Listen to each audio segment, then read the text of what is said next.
Hello friends, आज का हमारा टॉपिक है ट्यूबरक्लोसिस। जो ट्यूबरक्लोसिस है it is caused by Mycobacterium tuberculosis, और जो इंटेस्टाइनल टीबी होती है वो हमारा माइकोबैक्टीरियम बोविस की वजह से होती है। ये जो बैक्टीरिया है माइकोबैक्टीरियम ट्यूबरक्लोसिस, ये हमारा एरोबिक बैक्टीरिया, एरोफिलिक है, मतलब इसी वजह से ये जो हम जब पल्मोनरी टीबी किसी को होती है तो जो अपर लोब होता है, जैसे ये हमारा लंग्स है, तो जो अपर लोब होता है लंग्स का, इसमें ज्यादा होने के चांसेस होते हैं, क्योंकि ये एरोफिलिक है, यानी एयर जहाँ पे ज्यादा होगी वहां पे ज्यादा ग्रो करेगा। यानी जो हमारा माइकोबैक्टीरियम ट्यूबरक्लोसिस है वो अपर लोब में मोस्टली होता है। अब आते हैं जो हमारी ट्यूबरक्लोसिस होती है उसके टाइप्स क्या हैं। दो तरीके की होती है, पहली है पल्मोनरी, दूसरी एक्स्ट्रा पल्मोनरी। पल्मोनरी नाम से ही पता चल रहा है कि जो लंग्स में हो रही है वो हमारी पल्मोनरी है। लंग्स के बाहर यानी दूसरे ऑर्गन्स में होना वो उसके जो है वो एक्स्ट्रा पल्मोनरी टीबी है। ये जो पल्मोनरी है ये भी दो तरीके की हो सकती है, primary and secondary. Extra pulmonary TB के एग्जांपल जैसे लिम्फ नोड की टीबी होना, या टीबी मेनिंजाइटिस, स्किन टीबी होना, या पोर्ट स्पाइन मतलब जो हमारी वर्टिब्रल कॉलम है उसकी टीबी होना। ठीक है, जो पल्मोनरी टीबी है ये हमारी, इसमें सबसे पहले हम बात करते हैं प्राइमरी जो पल्मोनरी टीबी है वो क्या होता है। Most common in children less than 15 year of age. 15 साल से कम बच्चे वाले, कम एज के जो बच्चे हैं उनमें ये देखने को ज्यादातर मिलती है। ऐसा नहीं है कि एडल्ट्स में नहीं हो सकती। यानी जिनको पहली बार टीबी हो रही है वो हमारा प्राइमरी में आता है।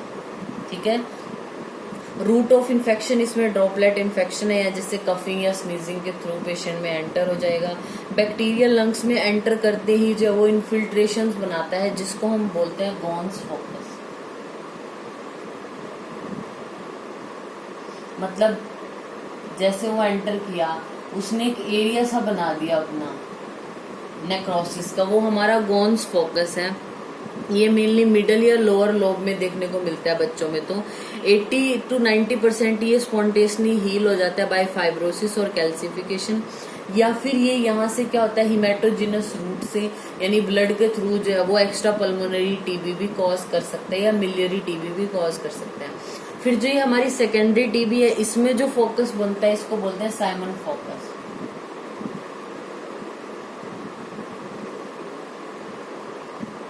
मतलब किसी को टीबी का जो इन्फेक्शन है वो पहले हो चुका है, उसके बाद दोबारा से क्या होता, जैसी टीबी अगर किसी को एक बार हो गया तो एक उसके लंग्स में जो है कैल्सिफाइड एरिया थोड़ा बना ही रह ही जाता है उसका। तो अगर जैसे उसको एक बार टीबी हो गया लेकिन दोबारा से उसके अंदर माइकोबैक्टीरियम ट्यूबरक्लोसिस गया तो ये जो सेंटर था ये रीएक्टिवेट हो गया, यानी दोबारा से उसमें टीबी होगी, तो वो हमारी सेकेंडरी टीबी है। फिर इसके अलावा एक हमारी होती है मिलियरी टीबी। मिलियरी टीबी क्या है, जो हमारा प्राइमरी टीबी था, यानी प्राइमरी जो पल्मोनरी टीबी था उसमें क्या हो रहा है, हमारे जैसे हमें पता है जो हमारे लंग्स हैं वहां से ही हमारी जो एयर है वो ऑक्सीजनेटेड होके जाती है। तो जो पल्मोनरी आर्टरी है उसके थ्रू ब्लड तो आ ही रहा है, तो ब्लड के थ्रू वो क्या करते हैं, स्प्रेड कर जाते हैं। पूरा जो हमारा लंग्स का एरिया इसमें भी हो जाएगी, दूसरा लंग्स है उसमें भी हो जाएगी, और पूरी बॉडी में जो है वो फैल जाएगी। उसको हम मिलियरी टीबी बोलते हैं। तो जो मिलियरी टीबी है इसमें हाई ग्रेड फीवर होगा, पेशेंट को नाइट स्वेटिंग और हिपेटोस्प्लीनोमेगैली देखने को मिलेगी। अब हम बात करते हैं एक्स्ट्रा पल्मोनरी टीबी है। तो जैसे लिम्फ नोड की हमने बात की थी, तो मोस्ट कॉमनली जो एक्सियल या सर्वाइकल लिम्फ नोड है वो इन्वॉल्व होते हैं। जो जेनाइटो यूरिनरी टीबी है वो मेनली फेलोपियन ट्यूब की हो सकती है, इससे पेशेंट है जो उसको सेकेंडरी इनफर्टिलिटी हो सकता है। जीआई टीबी की अगर हम बात करें तो वो मोस्टली इलियोसिकल रीजन की हो सकती है।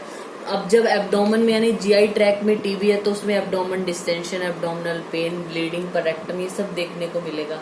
स्केलेटल जो टीबी है वो रेयर है। पोर्ट स्पाइन है जो थोरैको कॉल्यूमिनर रीजन है, ये जो डिस्क वर्टिब्रा है वो दोनों ही इन्वॉल्व हो सकती है हमारी पोर्ट स्पाइन में। फिर आती है जो हमारी टीबी है उसके क्लिनिकल फीचर्स क्या है। वो तो जो जैसे जेनाइटो यूरिनरी टीबी है तो उसके अकॉर्डिंग अलग सिम्टम होंगे। एब्डोमेन की हो रही है तो abdominal pain, abdominal distension, bleeding पर रेक्टम, ये तो होंगे। लेकिन जो नॉर्मल क्लिनिकल फीचर है वो हर ट्यूबरक्लोसिस में मिलेंगे। वो क्या है?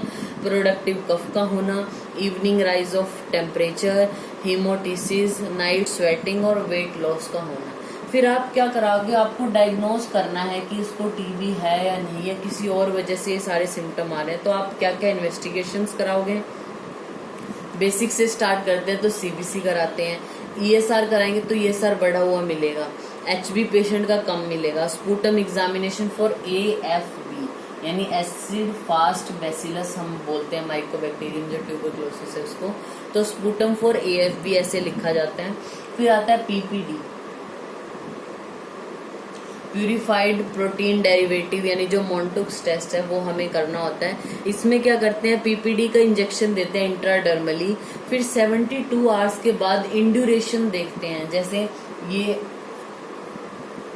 आर्म है पेशेंट की, तो यहाँ पे वो इंट्राडर्मली इंजेक्शन लगाया, उसके बाद एक रेज्ड सा एरिया बनता है तो उसको जो है वो मार्क कर देते हैं हम कि ये इतना एरिया था। उसके बाद पेशेंट को जैसे 72 आवर्स के बाद आते हैं तो इंड्यूरेशन देखते हैं, मतलब वो थोड़ा हार्ड सा लगेगा, यानी रेडनेस तो ज्यादा में भी हो सकती है, लेकिन हमें हाथ लगा के अच्छे से एग्जामिन करना पड़ेगा कि इंड्यूरेशन कितनी है। अगर वो इंड्यूरेशन लेस देन 5 mm हो तो यानी नेगेटिव है मॉन्टुक्स टेस्ट। अगर 5 से 10 के बीच में तो इंटरमीडिएट है, यानी कुछ कह नहीं सकते, हो भी सकता है पॉजिटिव, नहीं भी। 10 से ज्यादा है इसका मतलब पॉजिटिव है, मॉन्टुक्स टेस्ट पॉजिटिव हो गया। फिर उसके अलावा हम चेस्ट एक्सरे करा सकते हैं पेशेंट को, तो उसमें इन्फिल्ट्रेशन या कैल्सिफाइड एरिया आपको मिलेगा, ठीक है। एलिसा टेस्ट करा सकते हैं, पीसीआर करा सकते हैं। और जो स्पूटम एग्जामिनेशन है वो आपने कब कराना है पेशेंट का? जब आप देख रहे हो कि पेशेंट को 21 दिन से ज्यादा हो गए, खांसी हो रही है, हीमोटिसिस हो रहा है, वेट लॉस हो रहा है, टेम्परेचर भी राइज होता है इवनिंग में, नाइट स्वेट्स आते हैं, तो आपको क्या करना है? स्पूटम की एग्जामिनेशन करनी है। जो हम स्पूटम एग्जामिनेशन कराते हैं वो 3 दिन के लिए कराते हैं, मतलब 3 दिन के लिए पेशेंट का जो है वो सैंपल लेते हैं। तो सपोज उसने स्पूटम एग्जामिनेशन हमने कराया पेशेंट का, तो 3 दिन पॉजिटिव आया है या फिर 2 दिन पॉजिटिव आया है, इसका मतलब उसको स्पूटम फॉर एएफबी उसका पॉजिटिव आया है, उसको हम ट्रीटमेंट स्टार्ट कर देते हैं। अब उसको 2 दिन तो नेगेटिव आया लेकिन 1 दिन पॉजिटिव आ गया, तो अब हमें क्या है कि 1 दिन पॉजिटिव आया, 2 दिन तो नेगेटिव है, तो हम उसका फिर पेशेंट का हम चेस्ट एक्सरे कराएंगे। अगर उसमें इन्फिल्ट्रेशन दिखती है, फाइब्रोसिस दिखती है, तो यानी टीबी पॉजिटिव है। अगर इन्फिल्ट्रेशन नहीं दिखती तो यानी टीबी नहीं है उसको। तीसरी कंडीशन क्या हो सकती है? 3 दिन ही नेगेटिव आए, उसका सिम्टम है लेकिन 3 दिन ही नेगेटिव आया स्पूटम उसका फॉर एएफबी, तो 7 दिन पेशेंट को हम एंटीबायोटिक्स देते हैं। अगर टीबी नहीं हुआ तो वो 7 दिन में ठीक हो जाएगा, लेकिन अगर फिर भी सिम्टम रहते हैं तो फिर हम पेशेंट का चेस्ट एक्सरे कराते हैं। उसमें अगर इन्फिल्ट्रेशन दिखी तो उसको हम बोलते हैं smear negative TB, means sputum में बिल्कुल नहीं आया, 3 दिन नहीं आया, लेकिन हमें चेस्ट एक्सरे में इन्फिल्ट्रेशन दिख रही है, तो स्पूटम या स्मीयर नेगेटिव टीबी उसको बोला जाता है, ठीक है। फिर आता है इसका ट्रीटमेंट। ट्रीटमेंट इसके लिए जो हम चलाते हैं वो है हमारा एटीटी, यानी एंटी ट्यूबरकुलर ट्रीटमेंट हम चलाते हैं। तो इसमें हमारी सबसे पहले आती है first line drug. First line drug में हमारी सबसे पहले आती है आइसोनियाजिड, जिसको हम जब वो एच से डिनोट करते हैं। फिर आती है हमारी रिफेम्पिसिन,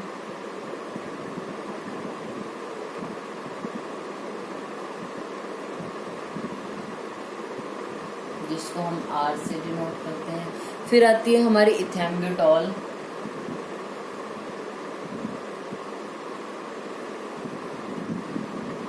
और फिर आती है पायराजिनामाइड।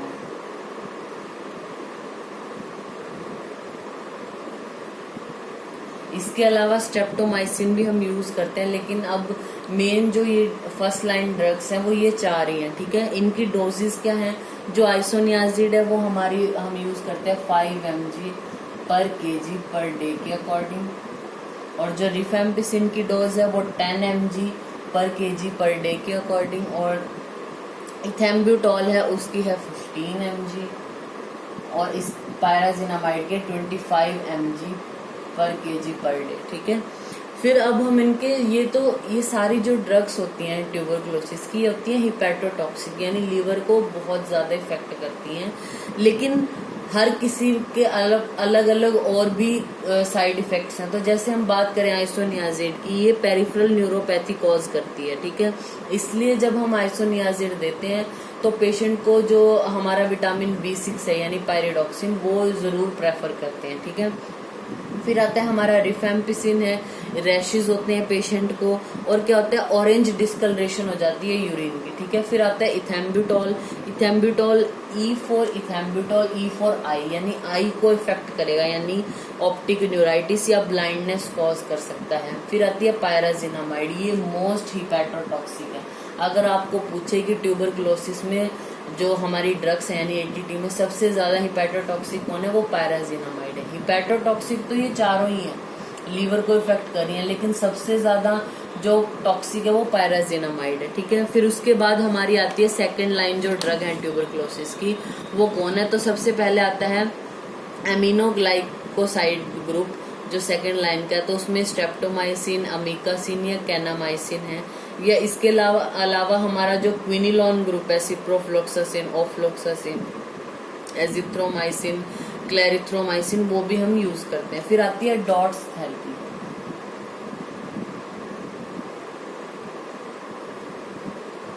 जो डॉट्स ये है, ये वर्ल्ड में आया था 1997 में और इंडिया में जो है वो 2000 में। डॉट्स है क्या, direct observation treatment short course है। इसमें 2 फेजेज, ये जो डॉट्स थेरेपी हम देते हैं पेशेंट को, इसमें 2 फेज होते हैं। पहला है हमारा इंटेंसिव फेज, दूसरा है हमारा कॉन्टिन्यूएशन।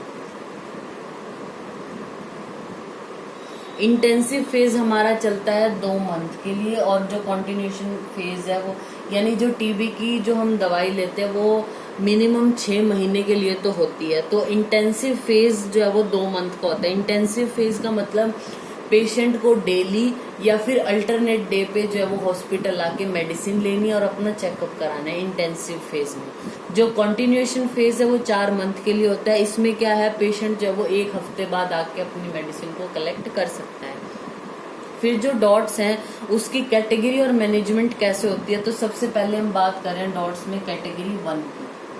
कैटेगरी 1 में कौन से पेशेंट रखे हैं, जिनका स्मीयर पॉजिटिव आया है ट्यूबरकुलोसिस के लिए वो, और जिनका स्मीयर नेगेटिव आया है बट उनको बहुत ज्यादा एक्सटेंसिव पल्मोनरी टीबी है उनको, या जिनको एक्स्ट्रा पल्मोनरी टीबी है उनको जो है वो कैटेगरी 1 में रखा है। और उनके लिए जो इंटेंसिव फेज और कॉन्टिन्यूएशन फेज जो है हमारा CP, वो क्या है 2HREZ प्लस 4HR। इससे आप क्या समझ गए, ये हमने जैसे पहले लिखा ही आइसोनियाजिड को H से डिनोट करते हैं, ये R, ये E, ये Z। तो यानी इन्होंने क्या बोला है, इंटेंसिव फेज में आपको 2 महीने के लिए उसको क्या चलानी है, आइसोनियाजिड, रिफेम्पिसिन, इथेम्ब्यूटॉल और पायराजिनामाइड। फिर 4 महीने के लिए आप उसको आइसोनियाजिड और रिफेम्पिसिन चलाओगे। फिर आती है कैटेगरी 2।